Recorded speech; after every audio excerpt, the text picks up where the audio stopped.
You're putting in a set amount of water, and you're not constantly having to water the soil/substrate. Once you put the water in, it's self-contained, and even with the shiitakes, when that brining process essentially seals the block, so the water that's in the block stays in the block.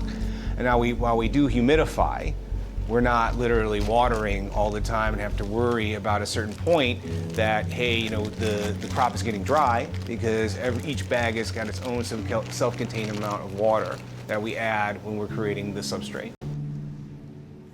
All right, so we got that group out of the bag, and now we will put them in the tent on the nice clean racks. And two, because they're so, I mean, they'll drip juice after we put them in. So usually I'll do one final wipe down of the floor after we put these guys in, so the shiitake juice isn't sitting there for a couple of days. So just like any kind of cultivation, there's a process you follow, and it's just repeat, repeat, repeat. So you can see all the shiitake juice. So that's all the brine that comes off the block. That's the other thing about mushroom production. It's rinse and repeat, rinse and repeat.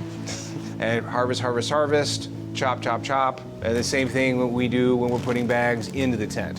So you follow each of those processes time and time again to get you through your grow. All right, so now we'll grab some of the lion's mane blocks that we're gonna put in. So with the lion's mane, they stay in the bag, so we'll definitely be wiping these down with the alcohol. They're gonna be going in. They've been sitting for about 2 weeks in the shop, so we wanna wipe them down with the alcohol, make sure there's nothing on there we don't like.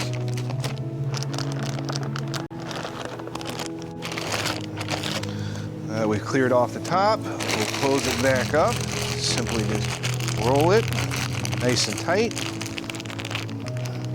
And then we'll make a cut in the front for our fruit to grow out of.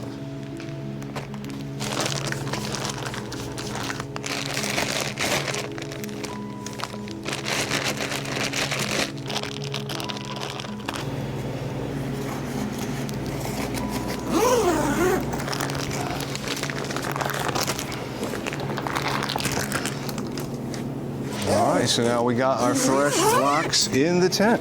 So it looks like we're just above a liter here. And then I'm gonna tilt this guy and see if any more comes out. There we go.